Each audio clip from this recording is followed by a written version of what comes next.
자, 안녕하세요. 안녕하세요. 네, 오늘 이승환 평론가님은 네네. 모자가 아주 굉장히 따뜻해 보입니다. 보기만 해도. 그 연말이고 또 이제 크리스마스가 다가오고 있어서 좀 발랄하게 얹어봤어요. 아, 그런 거였어요? 저는 오늘 또 주제와 연결해서 어디에서 아르바이트 하시다가 나도 오늘 주제가 이제 무한도전 극한 알바 편이어서 네. 약간 이 모자를 보면은 대장수 알바를 해야 될 것 같아요. 그러니까 저는 발랄한 톤의 모자를 쓰고 있어도 즐거워 보인다기보다는 이렇게 뭔가 그 노동의 고통이라거나 이런 게 아니, 떠오르는 발랄하게 네. 돈밥을 팔 수도 있는 거죠. 네, 저는 만주 개장세라고 해서.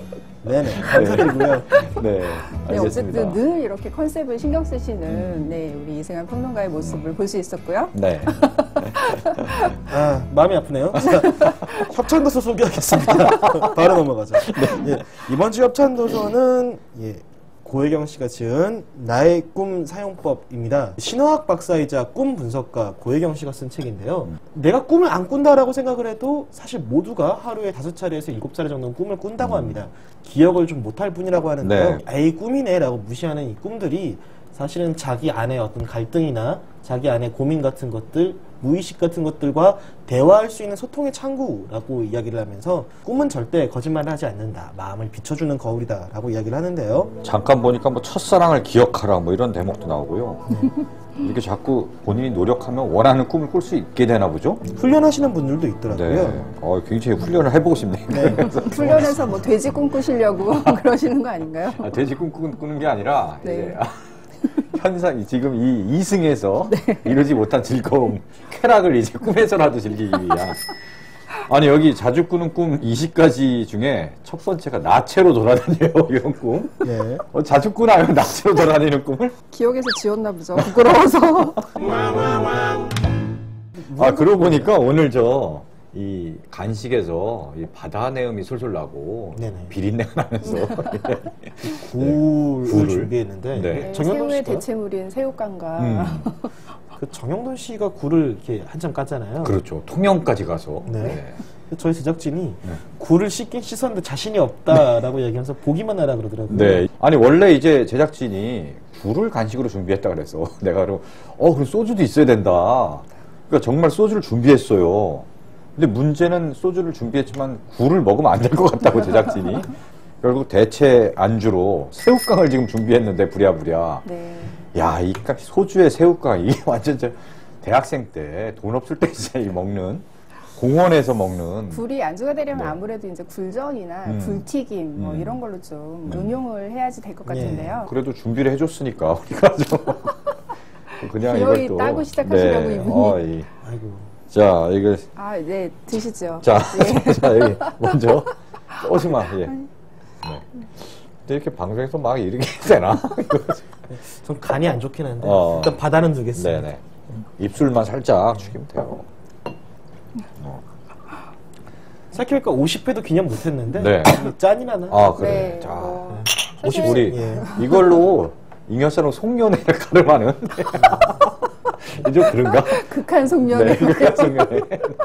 무한도전 지난 2주에 걸쳐서 한 특집이 네. 극한 알바, 네. 극한 직업에서 약간 그걸 패러디한 네. 약간 극한 알바 편으로 해서 이렇게 했잖아요. 그러면 우리가 왜 생활하면서 농담처럼 그런 말을 많이 하잖아요.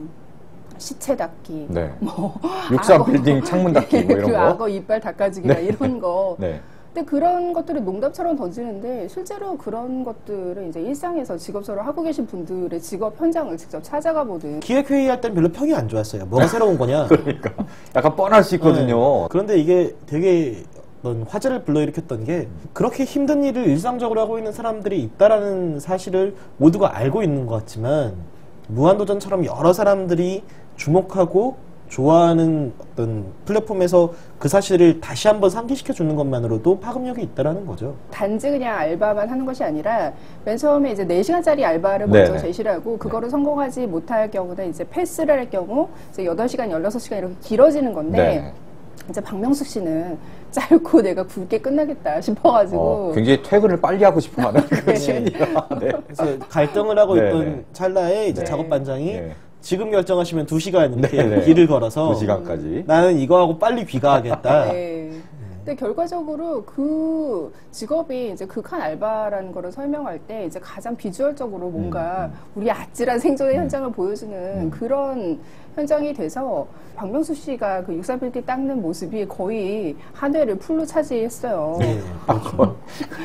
너무 웃겨요. 땅을 펀도 여기 애소. 인간 와이퍼 내지는 뭐 개구리 해영지를 네. 그러니까 멀리서 보면 마치 네, SOS를 부르는 듯한 네. 그런 시도를 읽는 것도 네. 굉장히 절묘했죠. 네, 아니 저는 이제 얼핏 사람이 직접 닦는다는 얘긴 들었는데 네. 그런 식으로 정말 기계적으로 이걸 계속 똑같은 행동을 반복하면서 네. 그냥 그 곤돌라가 쫙 내려오면서 그렇게 할 줄은 몰랐어요 정말. 작업반장이 했던 이야기가 있잖아요.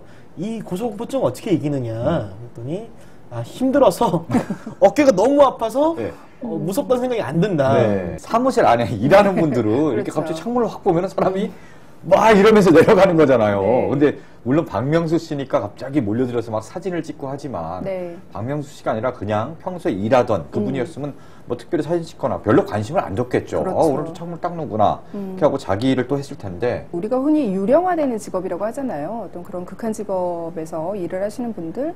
근데 그런 분들을 이제 가시화하는 그런 효과를 가지게 되는 거죠. 집에서 돌아다니는 로봇 청소기 수준으로 이렇게 사람은 안 보이고 그냥 루틴대로 돌아가고 있구나만 보이다가 이제 유명한 사람들이 와서 그걸 하니까 비로소 그거에 관심을 보이는.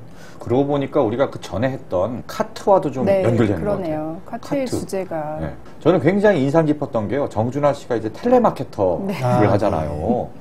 거기서 막 계속 콘서트 닭달당하고, 상담 네, 직업이었죠. 굉장히 네. 곤혹스러워하고 이러다가 네. 어느 한 분이 이게 감사합니다, 감사합니다. 그러니까 제가 더 감사해요. 막 이런 얘기를 했어요. 저도 네. 감사합니다. 뭐 이랬나요? 네, 그 예. 고객이 한 분 그렇게 고객이. 제가 더 얘기했죠. 감사합니다. 그런 네네. 얘기를 네. 했었죠. 그 순간 정준하 씨가 완전 등에 날개가 쫙 솟으면서 미생의 한 장면을 패러디하면서. 진짜요. 얼굴이 확 피면서 네. 정말 그렇게 행복해 할 수가 없더라고요. 그러니까 직업 선정이 되게 탁월했던 것 같아요. 그러니까 육체적으로 굉장히 극한스러운 그런 상황에 있는 그런 노동도 있었지만 말 그대로 이제 정준하 씨가 한 것처럼 이제 감정 노동이 얼마나 그렇죠. 그런 극한, 그러니까 육체를 쓰는 고된 노동과 얼마나 등가적으로 굉장히 힘이 든지 이런 것들을 또 이렇게 부각시켜주는 그런 직업이어서 멤버들 중에 가장 마음이 심약한 사람이었던 정준하 씨가 네. 그 현장에 갔던 것도 네. 절묘했던 거죠. 네. 그리고 또 그 장면 되게 인상 깊지 않았나요? 그 왜 1시간 동안 앞에 이제 사전 교육을 하면서 네.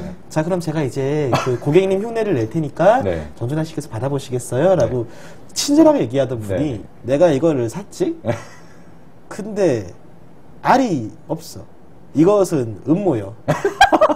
받거나 그 짝이 책임지고 교환해놔. 그러니까 나 그분 연기를 왜 이렇게 잘하지 갑자기 순식간에 저도 배운 그렇게. 줄 알았어요, 맨 처음에. 근데 그런 거를 보면 그게 굉장히 자연스럽게 나오는 거 보면 그분들이 평소에 얼마나 그런 그 케이스를 많이 당하면서 이제 서로 그런 걸 재현을 하면서 스트레스를 풀겠어요. 그렇죠. 네. 그러니까 평소에 그분의 일상이 느껴져가지고 웃으면서도 되게 짠하더라고요. 네. 카트에도 그런 장면 나오잖아요. 그 왜 점거해가지고 이렇게 그렇죠. 문화제 할 때 네. 그 황정민 씨와 황정민 씨와 천우희 천우희 씨가 그 진상 고객을 흉내를 내면서 네네네. 그러다가 이제 나중에 서로 욕하면서 이제 깔깔깔 웃으면서 끝나는 연극을 선보이는데 보면서 좀 찔리는 사람들도 있지 않았을까라는 생각도 들고요. 정말 흔히 말하는 진상 고객까지는 아니어도 네. 그냥 무심코 그냥 툭툭 생각 없이 던진 말이나 행동이 네. 그 사람들한테 굉장히 상처나 어떤 아픔이 될 수 있거든요. 정준 씨가 너무 답답하게 말을 하니까 한 분이 이제 통화를 하다가 여직원을 바꿔주던지 네. 아니면 내가 다시 전화를 걸겠다 이렇게 얘기를 하는데 이제 보통 그런 이제 콜센터에서 감정노동을 대부분 여성 노동자들이 담당을 한단 말이에요. 그러니까 이게 여성 노동자는 그만큼 익숙하고 편하다라는 어떤 그 사람들의 인식을 그대로 보여주는 것 같아서 그런 면도 되게 의미 있었다고 보고 이렇게 굴이 이렇게 요 위에 있지만 그렇죠. 우리가 이 굴은 누가 까가지고 어떻게 식탁에 올리는가에 네. 대해서 네. 깊게 생각해 본 적이 별로 없잖아요. 그 지역에서 이제 일을 하는 분들을 뭐 알고 있다거나 뭐 그런 곳에 한 번이라도 가본 적이 있다거나 이런 게 아닌 이상 이걸 누가 하는지에 대해서 잘 모르고 네. 택배도 마찬가지로 이게 어떤 과정을 거쳐서 이렇게 우리한테 오는지 잘 모르잖아요. 왜 택배 추적 어플 보면 맨날 어디로 갔다 어디로 갔다 어디로 갔다 그러면 우린 맨날 하는 일이 뭐야, 뭐 용산에서 보는 게 마포로 오는데 왜 옥천까지 갔다 다시 돌아와? 이런 그러게. 생각들을 하잖아요. 이거 도대체 왜 이렇게 안 와? 막 이러면서 시킨 지가 언젠데? 막 이런 식으로. 근데 그 뒤에는 그런 식의 어떤 사람의 손이 거치지 않으면 할 수 없는 노동들이 네. 있고 네. 그 일을 계속 고통스럽게 하고 있는 사람들이 있다라는 거를 보여줬던 거죠. 이 굴 얘기가 나와서 그래도 이렇게 누군가가 굉장히 그렇게 노동을 해서 깐 건데 우리가 또 이제 안 먹기가 그러니까 저희가 만약에 다음 회차가 업데이트가 좀 늦으면은 수담민 기자님께서 이 굴을 드시고 먹고 뭐 잘못되는 거 아니야 지금? 뭔가 그 대장 운동이 너무 원활해지신다거나 괜찮은데? 지금은 괜찮겠죠. 정영도 같은 경우도 이제 평소에 워낙 저 아줌마스러운 mem버 중에 한 명이었기 때문에 그 어머니들하고 또 자연스럽게 대화하고 잘 어울리죠. 예, 이렇게 노동하는 그 현장을 보여준 것도 네. 뭐 잘 선택했다라는 생각이 들고요. 예. 거기서 이렇게 자연스럽게 또 그 어머니들의 애환 이런 거를 또 대화로 끌어내잖아요. 그렇죠. 정영돈이. 네. 되게 그리고 좋았던 이런 것도 나오잖아요. 깨알 정보 같은. 그러니까 네. 통영이 인구 대비 정형외과가 가장 많은 도시라고. 그렇죠. 예. 그만큼 굴 까고 뭐 이러느라고 정말 손가락이나 이런 무릎 막 쭈그려 앉아서 해야 되니까 이런 데가 다 상하는 거예요. 와. 더 막 굴을 더 소중한 마음으로 막 먹게 되네요. 네. 맛있어요. 네. 아 그래요? 혼자 지금. 그러면은 다음에 만약 우리가 탈이라면은 이승환님 혼자서 이걸 진행을. 원래 저 혼자 하면 3명분 주나요, 출연료? 3명분? 택배 아까 잠깐 얘기 나왔는데 와, 택배 상하차가 정말 죽음의 노동이라는 거예요. 진짜 힘들다는데 그 정말 그렇게 쉴 시간도 없이. 그렇죠. 여기에서 이제 하하가 그 작업하시는 분하고 같이 대화를 할 때 그런 말을 하잖아요. 택배 상자가 많아도 점점 그 업체들의 경쟁이 너무나 네. 치열하기 때문에 네. 단가가 점점 낮아지고 네. 있다고 네. 이런 말을 하는데 이거는 개인이 아무리 힘들게 노동을 해도 그거를 그만큼 이렇게 쳐주지 않는 그런 사회 시스템의 문제 이런 것들이 연결이 안 될래 안 될 수가 없는 거죠. 그러게 우리가 이제 뭐 인터넷 쇼핑할 때 네. 이 택배비가 무료냐 아니냐.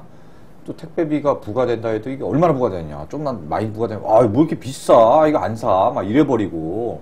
차도 이제 렌트를 하는 거고 번호판도 렌트를 하는 거고 거기다 주유세에다가 전화비 다 되고 그렇죠. 나면은 네네. 9시간을 꼬박 이렇게 계속 돌려야 간신히 월 300 정도를 버는데 거기에서 이제 차 떼고 포 떼고 이렇게 하면 남는 게 사실 거의 없는 거죠. 네. 택배도 워낙 지금 경쟁이 치열해서 진짜 그 택배 기사도 그렇고 이제 그 상하차 작업하는 분들도 그렇고 정말 일을 힘들게 하는데도 그만큼의 그 노동에 맞는 보상이 못 이루어지고 있는 네. 직업 중에 하나인 것 같아요. 유재석 씨와 차승원 씨라고 이제 게스트가 네. 나와가지고 네. 또 이번에는 탄광에 가지 않습니까? 그러게요. 이게 참 공교롭게도 네. 9년 전이었나요? 네, 9년 전이죠. 연탄 정말 네. 무모한 도전 시절에 아마 그 시절의 초심을 좀 떠올리게 네. 하는 듯한 그런 공교- 연장선상에 네. 공교로운 건 아니죠. 네. 일부러 세팅을 이렇게 한 것 같은데. 김재원 PD가 네. 형 저 차 타세요라고 얘기를 했으니까 일부러. 처음부터 그 그림을 의도했을 네. 거예요. 많은 네. 사람들이 네. 간만에 차승원이 나왔는데 화면에서 차승원이 안 보인다.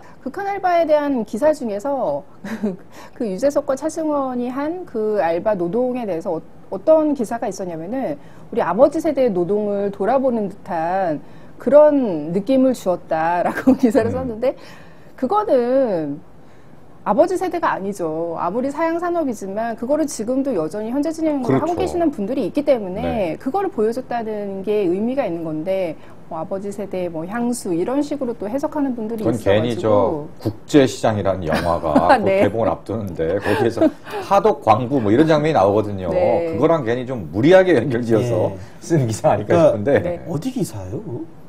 모르죠. 뭐 그거인데 네. 어쨌든 하여튼 그런 감상이 네. 있었는데요. 네. 정말 그 화면에 차승원이 얼굴이 보이지 않을 정도로 가장 어둡고 가장 깊은 지하로 내려가는 그런 직업에 이제 그 유재석 씨와 차승원이 같이 붙어서 내려갔다라는 네. 것도 또 네. 나름 의미가 있는 것 같아요. 그러게요. 그러면서 아까 진짜 말씀하셨다시피 막장이 진짜 삶의 터전이고 네. 그런데 우리가 막장 드라마 이런 것도 우리가 네. 그런 말 쓰면 안 될 것 같아요. 요새는 막장 드라마라는 네. 이야기보다 그 막드란 이야기보다 또드란 이야기 많이 하잖아요. 또드 뭔가 또라이 드라마. 또라이 쓰드라는 드라마. 말도 씁니다. 쓰레기 드라마. 아, 쓰드. 네, 쓰드, 또드가 있으니까요. 또드. 쓰라마 뭐 이런 네. 이야기가 있으니까요. 네. 그렇죠. 김태호 PD는 네. 결국 막장을 갔더라고. 그 막장, 그 탄광. 글로 들어가서 똑같이 새까매지 얼굴로 잠깐 나오는데, 그래도, 그래도 조금 PD 입장에서 좀 더 편한 데를 갈 수도 있었을 텐데, 일부러 저기 또 자원해서 갔구나. 그래서 김태호 PD가 거기로 네, 갔나요? 근데 저는 그게 이상하다고 생각하지 않은 게 네. 김태호 PD는 이렇게 멤버들이 갈라질 때는 언제나 유재석 씨를 따라가기 때문에 이게 굉장히 편한 곳에 갈 수도 있다라고 얘기하시잖아요. 네. 분량 뽑기 어느 쪽이 편하겠어요? 이거를 그렇죠. 김태호 PD의 노동의 네. 관점으로 보면 편한 곳으로 간 거죠. 네네. 9년 전에 차성원 씨가 도전했었던 그 연탄 나르기는 네. 그 말 그대로 무한 도전이 이제 무모한 도전 그렇죠. 시기였잖아요. 네네. 그야말로 생고생이었잖아요. 그러니까 의미 없는 노동, 어떤 잉여로서의 노동, 그리고 그것이 결국 어떻게 즐거운 유희가 되는가 이런 식의 어떤 그 해석이 가능한 그런 환경이었다면 지금은 똑같은 노동을 하는데 이것이 말 그대로 우리의 그런 극한 상황에 다다른 어떤 현실을 보여주는 거잖아요. 그래서 그 9년 사이에 그만큼 우리 현실이 좀 극심하게 네. 극한 상황까지 왔구나라는 네. 어떤 상황의 변화 네. 이런 것들이 또 비춰져서 네. 좀 씁쓸하기도 했어요. 정준하 씨에게는 이제 뭐 전화를 하면서 감사합니다라거나 조금 더 상냥하게 받는 고객들, 그러니까 우리가 앞으로 그렇게 해야겠다라는 명확한 방향성이 있고 택배 노동자들에게는 뭐 조금 늦어도 우리가 좀 이해를 하고 더 기다려야겠다. 조금 더 이분들이 인간적인 대우를 받으면서 일할 수 있게 해줘야겠다라는 결심들이 분명히 나온 거잖아요. 어떤 직업이든 간에 조금씩 더 앞으로 나아가야 된다는 계기로 삼아야 되는데 이거를 자꾸 막 저렇게 힘들게 일하는 사람들도 있으니까 나도 열심히 뭐 갑자기 이렇게 쌍팔년도식 결말로 빠지는 사람도 있더라고요. 네. 생각해보면 이제 카트도 말씀하셨지만 요즘 그 대중문화에서 이런 식으로 그 우리의 노동을 되돌아보게 하는 그런 최근에 이제 그런 프로그램들이 좀 많아졌고 올 한 해를 되돌아보면 전체적으로도 좀 그랬던 것 같아요. 드라마 미생도 뭐 사무직 노동자들 우리가 예. 보통 보기에는 네. 뭐 그냥 평범하게 굉장히 개성 없이 그냥 무채색으로 이제 일하고 있을 것 같은 그 사무직 노동자들의 어떤 치열한 삶도 좀 되돌아보게 만드는 드라마도 나왔고 또 한편으로는 웹툰 네. 중에 중에 이제 송곳 약간 그렇죠. 결은 약간 다르지만 네. 송곳 노동자의 그렇고, 권리. 예. 네. 제가 개인적으로 굉장히 좋아하는 그 웹툰인데 그 질풍기획이라는 웹툰이 있어요. 질풍기획이요. 예, 네네. 이게 이제 광고 기획사에서 네네. 일하는 사람들 네, 이야기인데 이게 되게 과장투성이에다가 이제 그 흔히 얘기하는 약반 개그만 하긴 한데 일을 하면서 사람들이 받는 스트레스만큼은 정말 너무 정확하게 묘사를 하고 있는 네. 거예요.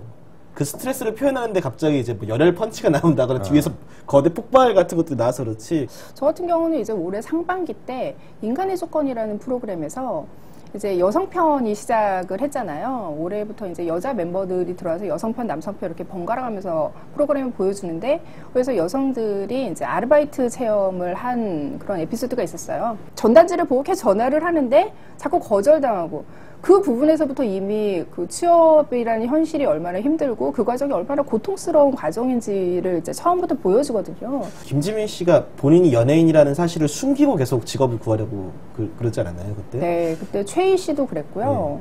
계속해서 이제 거절을 당하고 그래서 뭐 그날의 어떤 공과금을 이렇게 제공을 해주는데 그날 뭐 아르바이트를 구하지 못하면 그 제작진이 준 돈에서 밥을 사 먹고 그게 다 빚으로 올라가는 거예요. 네. 그래서 다음날 또다시 구한 노동으로 그거를 메꿔야 되는 그런 현장인데 그게 이제 한 예능 프로그램에서 어떤 미션화되어 있지만 우리 삶의 구조를 그대로 보여주는 거잖아요. 그렇죠. 네. 정규직이라는 그 기회가 굉장히 소수의 삶으로 이제는 제한적인 삶이 되었고 나머지는 전부 다 이제 하루하루를 좀 걱정해야 되는 어떤 삶의 안전을 보장받지 못하는 그런 시대가 됐기 때문에 그런 예능에서도 자꾸 그런 현실을 반영하게 된 게 아닌가 싶어요. 즐거움을 계속 전달하고자 하는 게 사실 TV 만드는 사람들, TV 프로그램 만드는 사람들의 궁극적인 목표겠지만 당연히 그래야 팔리니까요. 그런데 그럼에도 이렇게 고통스러운 이야기들이 계속 상품으로 나오고 이거를 계속 보는 사람들이 있다라는 거는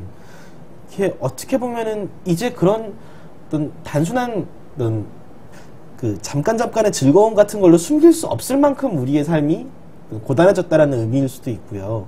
TV라든지 이제 대중문화 이 콘텐츠가 항상 뭐 즐거움을 위해서 막 이렇게 원래 그래야 되는데 마치 요즘이 좀 이상한 것처럼 저는 그렇게 보이진 않아요. 원래 그걸 너무 재미만 추구하고 현실을 잊게 만들고 무슨 막 꼭 저 아편 마냥 네. 현실의 고통을 잊게 만들고 그게 이 대중문화 콘텐츠의 본연의 목적은 아니라고 저는 생각하고요.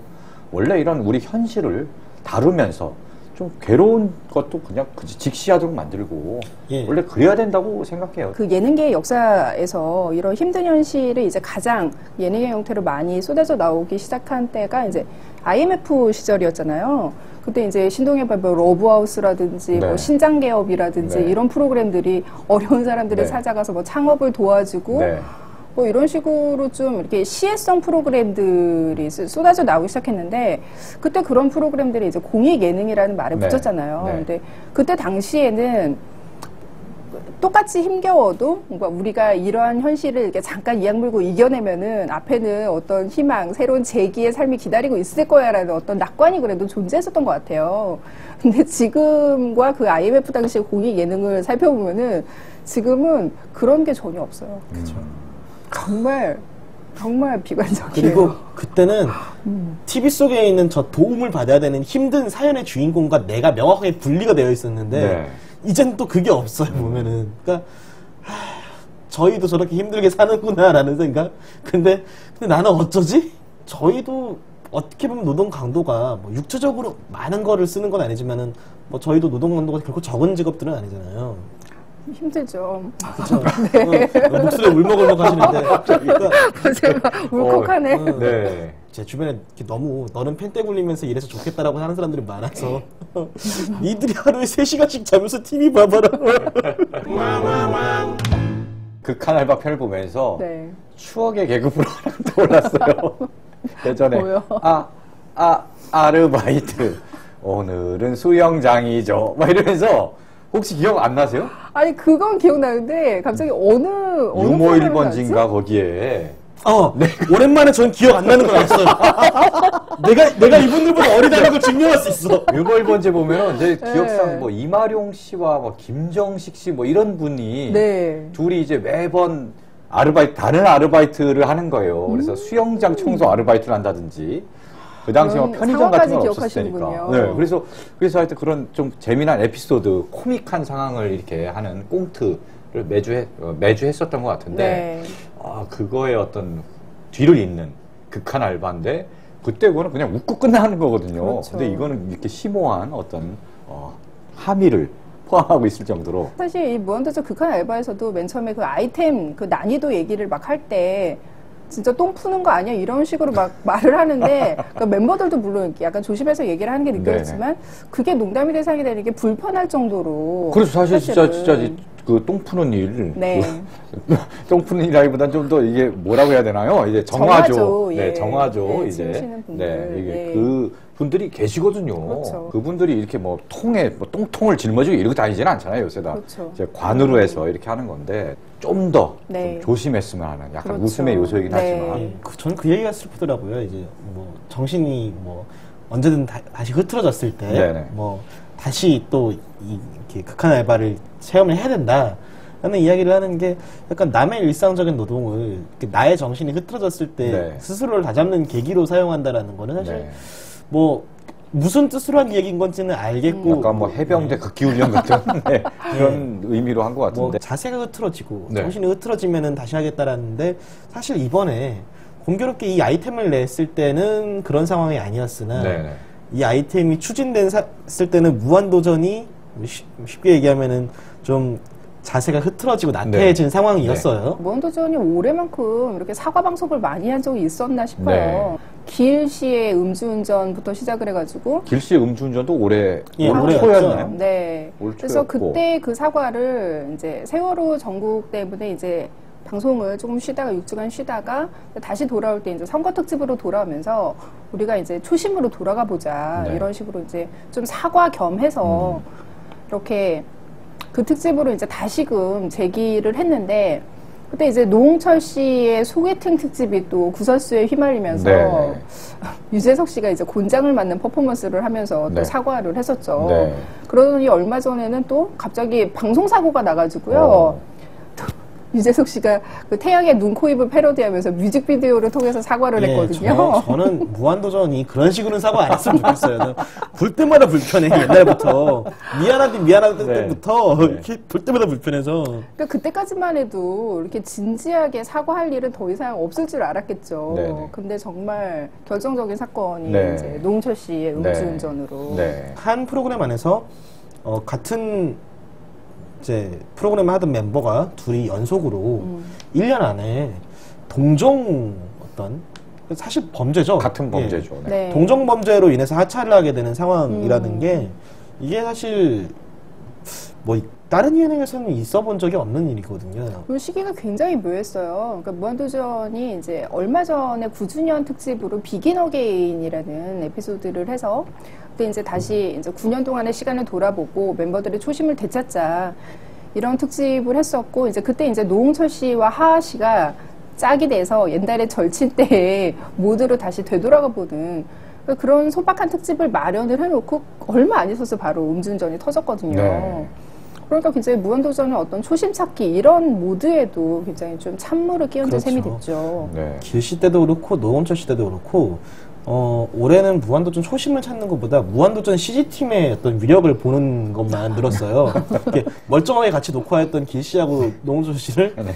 이렇게 정말 그 기가 막힌 CG를 지원해낸 화면에서 네. 사실 솔직히 얘기하면 길 씨는 캐릭터가 좀 약간 희미해서 네. 뭐 하차에도 크게 막 이렇게 막 변화가 막 느껴지진 않았는데 네. 노홍철 씨가 빠지니까 야 이거 앞으로 어떻게 되는 건가? 그렇죠. 누가 노홍철의 그 빅마우스 이거 따다다다 이걸 누가 대체하느냐? 사실 이번에 선택 2014 특집에서도 그 당연히 1인자가 될 줄 알았던 유재석의 강력한 대항마로 떠올랐던 게 노홍철이었었잖아요. 인기투표에서 막 사전투표에서 1위하고. 초창기 무한도전의 색깔을 잡은 게 이제 유재석 씨가 늘 추구했던 그 오합지졸물이라는 바탕 위에 박명수의 무한 이기주의를 얹고 그 위에 그 격식을 깨는 늘 판을 뒤흔드는 노홍철의 조커 같음을 얹었던 네, 게 돌 플러스 네. 아이의 정신. 어떻게 보면 정말 그 셋이 초반에 무한도전의 색깔을 만든 어떤 그 공신들이거든요. 그러니까 박명수 씨가 나이가 먹고 이제 점점 이제 힘이 빠지면서 프로그램 내에서 지분이 서서히 줄어들 때 그 네. 부분을 꽉 메워줬던 것도 노홍철이라는 존재였고요.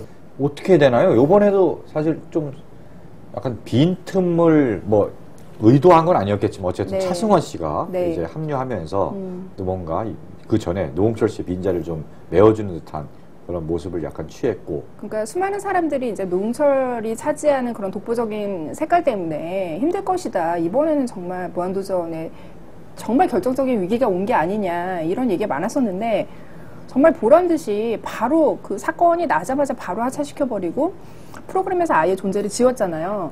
그 다음에 내놓은 것이 이제 우리가 지금까지 얘기한 극한알바. 네. 이것이 공교롭게 정말 무한도전의 어떤 무무한도전, 무리한도전 이 시절을 보는 듯한 그런 느낌을 주고 지금의 무한도전이 꾸준히 쌓아왔던 어떤 현실 성찰의 힘 이런 것까지 같이 결합시켜서 결과물을 보여주니까 무도의 어떤 진정한 힘이라는 게 따로 있구나. 멤버들이 아무리 핵심적인 것 같아도 어떤 무도를 이끌고 나가는 어떤 포맷의 힘이랄까 이런 것이 굉장히 중요하구나 이런 것들을 다시 한번 깨달았던 것 같아요. 근데 저는 또 약간 생각이 다른 게 그러니까 이런 종류의 좀 진지하고 몸 많이 쓰고 진지해야 되는 어떤 그 특집을 할 때 그러니까 이를테면 옛날에 택시기사 특집이라거나 뭐 달력 배달 같은 걸 할 때 보면은 노홍철 씨 활약이 그렇게 크지가 않았어요. 이런 네. 특집을 할 때마다 늘 활약이 컸던 거는 좀 더 감성적인 정준하 씨라거나 뭐 저형돈 씨라거나 지금 나왔던 극한알바 같은 경우는 이 포맷은 원래 노홍철 씨가 그렇게까지 비중을 많이 차지하는 종류의 포맷이 아니었고 추격전이라거나 네. 어떤 머리를 굴리고 서로를 속고 속여야 되는 어떤 심리 싸움 같은 노홍철의 어떤 주특기였던 이 분야를 예전만큼 해낼 수 있는가가 좀 관건이라고 보고요. 꼭 이렇게 멤버의 의존도가 큰 포맷이 아니라 그러니까 거기에 무도의 힘이 있다라는 거죠. 얼마든지 다른 아이템으로 들고 나올 수 있다라는 것이 무도의 힘이라는 거죠. 지금 계속해서 내놓고 있는 예고된 것이 이제 이번 주 토요일에 방송될 뭐 유혹의 거인이라는. 네, 유혹의 거인. 제목만으로도 굉장히 뭔가 끌리는. 네, 굉장히 호기심을. 그러니까 멤버들을 좀 이렇게 낚는 듯한 김태호 PD 특유의 어떤 또 이렇게 그런 뭐 장기가 드러나는 그런 미션이 될 것 같기도 하고. 네. 또 연말 특집으로 예고된 뭐 나홀로 집에라는 또 특집이 이제 예고가 됐는데 지금 MBC 945기 비어있지 않습니까? 여의도에. 네네. 그거를 배경으로 어떤 공포 특집을 또 마련하려고 하는 것 같아요. 재밌겠는데요, 그거. 네. 네. 그래서 벌써 포스터가 이렇게 딱 공개가 됐어요. 네. 지금 계속 내놓는 아이템들을 보면 사람들이 무한도전 작가 바뀐 거 아니냐. 초창기 무리한 도전 시점 보는 것 같다. 그냥 역동적인 아이템은 아니어도 소소한 아이디어로 승부하는 어떤 초창기의 모습을 보여주는 듯한 그런 아이템들이 계속 나오고 있다라는 거예요. 그러니까 물론 무한도전은 어떤 포맷에 한정이 없는 프로그램이니까 이렇게 노홍철이 없으면은 노홍철이 없이 할 수 있는 프로그램들로 갈 수 있고 얼마든지 이렇게 선회할 수 있는 방법이 있는데 제가 걱정하는 거는 무한도전의 그간 굉장히 잘해왔고 잘 표현할 수 있었던 영토를 잃었다라는 부분인 거죠. 그런 부분은 예. 이제 무도가 안고 가야 될 과제인 거죠. 이 무한도전에 새로운 멤버가 들어갈 가능성은 없나요? 근데 그 부분은 앞으로도 계속 좀 뜨거운 감자가 될 것 같아요. 네. 과연 노홍철이 자숙 기간을 끝내고 나면 네. 이거를 또 복귀를 시킬 것인가 네, 말 본인이 것인가. 복귀한다든지. 네. 그 한겨레 21에 그 김성인 평론가님께서 네. 그 문화평론가 이명석 씨와 함께 이제 네. 반반씩 나눠 쓰는 코너에 네. 그 6은 마법의 숫자 매직 넘버다. 네. 이렇게 6명이 꼭 해야 된다. 예, 아니, 셋으로 두 팀을 짤 세상의 수도 숫자다. 있고 셋으로 두 팀을 짤 수도 있고 둘둘둘로 이렇게 짝지를 만들어서 세 팀으로 그러네. 나눌 수도 있고 네. 사실 지금 이 시점에서 새로운 멤버를 투입하기가 굉장히 좀 어렵지 않을까요? 그렇죠. 그간 9년 동안 쌓아온 어떤 이게 있는데 그렇다고 뭐 다시 전지를 데리고 올 수도 없는 노릇 아닙니까? 뭐 사실 노홍철의 어떤 빈자리를 프로그램의 다양한 포맷으로 얼마든지 메꿀 수 있다라고 얘기는 했지만 제작진은 전 좀 솔직하게 계속 고민을 할 것 같아요. 네. 이 노홍철을 복귀시킬 네, 것인가 복귀시킬 말 것인가. 예. 강호동이 1박 2일에서 빠졌을 때 나영석 PD가 어떻게 했는지가 어떻게 보면 좀 참고할 수 있는 사안이 될 거라는 생각을 좀 해봤는데요. 이렇게 강호동이라는 핵심 주축이 빠지고 나서 이 사람 없이도 프로그램의 가치가 있다라는 걸 증명하기 위해서 나영석 PD가 선택했던 게 한 명 한 명 한 명 5명을 따로 분리해가지고 각자의 여행을 정신없이 돌린 다음에 저녁에 한 곳에서 모이게 한다거나 하는 식으로 한 사람 한 사람에게 더 많은 그림이 나오도록 집중을 시켰던 거죠. 어떻게 보면 극한 알바가 딱 그건 거잖아요. 이게 마치 코멘터리 하는 것처럼 옛날에 뭐 돈을 갖고 튀어라, 뭐 돈가방 갖고 튀어라 명절 특집 때 코멘터리 했던 거나 뭐 300회 특집 때 뭐 과거 어떤 그 방영분을 보면서 코멘터리를 했던 것처럼 각자가 해왔던 노동 현장에 대해서 서로가 막 코멘터리를 하잖아요. 보면서. 그러게요. 그 부분이 되게 인상적이었어요. 왜냐하면은 각자 다 떨어져서 방송을 촬영했고 했는데 네. 미션을 수행했는데 그걸 한 자리에 모여서 각자 걸 보면서 얘기하다 보니까 결국은 따로따로 했지만 함께 또 어우러지는 그 효과를 냈거든요. 그렇죠. 전혀 뜬금없는 어떤 미션이나 전혀 뜬금없는 특집에서 그런 식으로 코멘터리를 하기 시작했다면 좀 이상했을 것 같아요. 근데 이게 약간 나는 가보지 못했지만은 나의 동료도 굉장히 힘든 노동을 했겠지. 그러니까 같이 보자라는 식으로 자연스럽게 묻어갔기 때문에 그렇게 안 하던 짓을 했는데 어색하다는 느낌이 별로 없었어요. 자, 그러고 보니까 아르바이트 얘기를 하다 보니까 네. 우리 잉여사롱 우리 세 사람도 네. 한때 아르바이트를 다들 해봤을 것 같아요. 저는 정준하 씨가 했던 극한 알바랑 비슷한 네. 직종에서 알바를 했었어요. 어떤 걸 하셨나요? 그러니까 통신사의 그 네. 상담 콜센터에 아르바이트를 했었는데요. 아, 통신사? 네. 네네. 전화를 걸어서, 네. 요 통신사로 바꾸시죠. 뭐, 이런 걸 하셨다는 얘기죠. 그런 거는 아니고요. 저희가 요새 그런 전화 너무 많이 와서. 저희가 한 게 좀 굉장히 좀 센 직업이었어요. 뭐였냐면 요금 미납자한테 전화를 하는 거였어요. 이거 거의 뭐, 부채 독촉 뭐 이런 그렇죠. 건데. 근데 이제 이거를 되게 네. 센 어조로 하면 이게 싸움이 되기 때문에 네네. 되게 나긋나긋하게 말을 하는 여직원들한테 이거를 시키는 거죠. 내가 지금 다 내일 형편이 안 돼서 그런 거지. 내가 깜빡 잊었는데 어, 말이야. 이런 거를 뭐 전화까지 하고 그래. 뭐 이런 식으로. 그렇게 네. 얘기를 이제 뭐 반말은 기본이고요. 일단 뭐 젊은 여자들의 목소리니까. 남자들 같은 경우에는 근무하는 데가 어디냐. 찾아오겠다. 언제 퇴근하냐.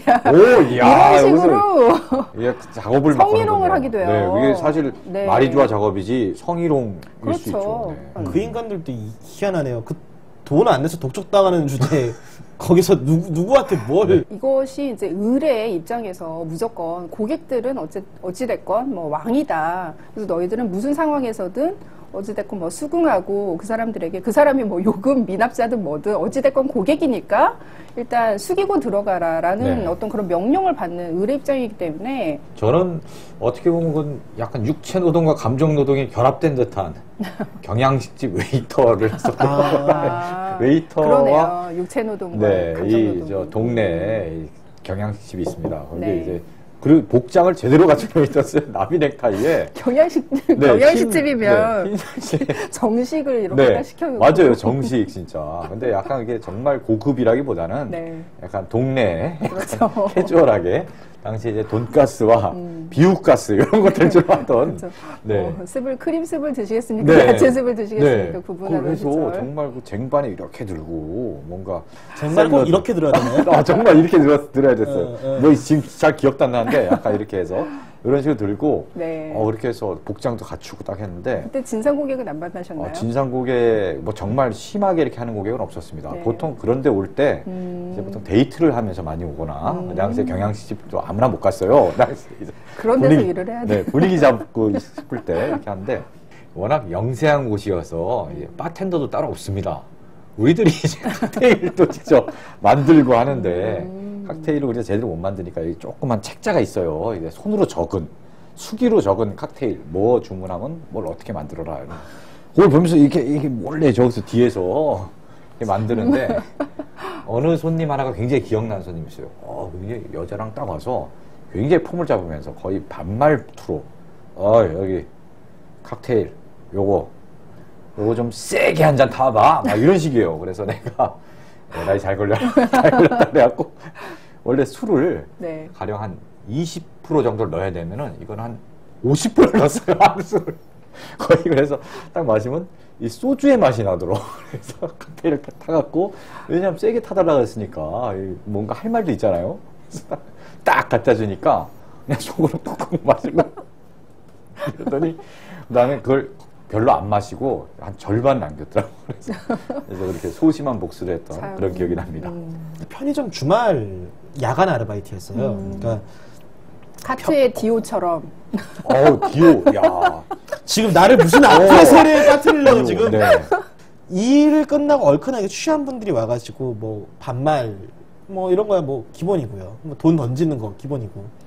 제일 난감했던 적은 언제였냐면 이제 목발을 짚고 온 손님이 소주를 사갖고 나가다가 이제 미끄러져가지고 그 발을 헛디뎌서 쓰러지면서 목발은 날아가고 깁스 깨지고 네. 해서 119 부르고 뭐 네. 이런 일도 있었고. 네. 제가 살았던 동네에도 건달이 없었던 게 아니라서 와가지고 이런저런 걸로 시비 거는 걸 간신히 이렇게 달래갖고 내보내고 곰곰이 생각해보니까 먹은 거는 뭐 15,000원어치 먹은 것 같은데 계산을 안 하고 나갔던 네. 거라서 이제 네. 제가 결국 그 제 시급에서 까고 그랬던 네. 경우도 있었고 네. 그건 본인이 실수한 거네. 뭐 그건 그렇죠. 그게 그런데 어떤 뭐 갑자기 편의점 사장님 막 빙글 해갖고. 네. 가끔 이런 역할도 해줘야죠. 네. 이제 그 예전보다 네. 이제 사는 게 좀 이제 일득해지셔서 네. 네, 갑자기 여긴 디오빙이 이제 거기 사장님, 편의점 사장님 빙이. 네. 네.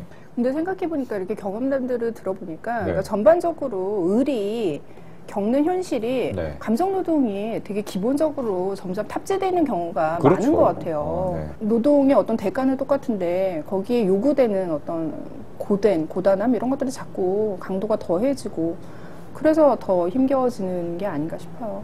오늘의 네. 엔딩곡 오늘 엔딩곡. 좀 네. 이제 늘 변화하는 선곡이지만 이제 변하지 않는 가치를 지키는 네, 그렇죠. 그런 좋은 선곡 어떤 곡을 그렇죠. 네, 고르셨나요? 오늘 우리가 잘 그동안 유령 취급을 했거나 보이지 않는 곳에서 열심히 일했던 이 세상의 모든 사람들을 위해서 제가 드리고 싶은 말씀을 담은 노래 옥상 달빛의 수고했어 오늘도를 엔딩으로 준비했습니다. 네. 지난번에도 옥상 달빛의 하드코어 인생아. 그렇죠. 제가 옥상 달빛 좋아해요. 이렇게 또 네. 현해가 엿보이는. 네, 옥상 달빛 좋아하고요. 네. 근데 그분들이 주로 그런 거 담당이에요. 하드코어 인생 담당. 굉장히 좀 위안을 주고 좀 네. 위로해주는, 좀 등을 토닥여주고 이런 노래들을 많이 하잖아요. 네. 이런 대목이 나옵니다. 수고했어 오늘도 아무도 너의 슬픔에 관심 없대도 난 늘 응원해. 수고했어 오늘도. 이런 식으로 정말 자기가 막 일하는 거 막 다른 사람이 몰라주고 막 없는 사람 취급하고 이래도 우리는 항상 그런 사람들이 있음을 우리 생각하면서 항상 응원하는 마음으로 손도 내밀어주고 따뜻하게 인사말 한번 건네주는 그런 사람이 됐으면 좋겠다. 얘기하고 보니 괜찮네. 이거. 네. 네. 노래가 워낙 괜찮아요. 근데 언제나 선곡이 되게 네. 이렇게 점잖고 이렇게 저였으면 뭔가 인터내셔널 같은 거를 그 깨어라 노동자의 근데 굴레를 네. 벗어던지고 뭐 이런 거 있잖아요. 아유, 그러다가 보면요 우리가 좀 사찰을 당할 수가 있거든요. 이미 당하고 있죠. 아, 하긴 사찰이라도 하면 조회수가 이거밖에 안 나올 리가 없어. 자, 우리도 우린 진돗개한테만 잘 보이면 돼요. 그러면 네, 우리도 이 노래를 들으면서 네. 자, 우리 셋도 다 수고했습니다 오늘도. 네, 수고하셨습니다. 수고하셨습니다. 자, 짠.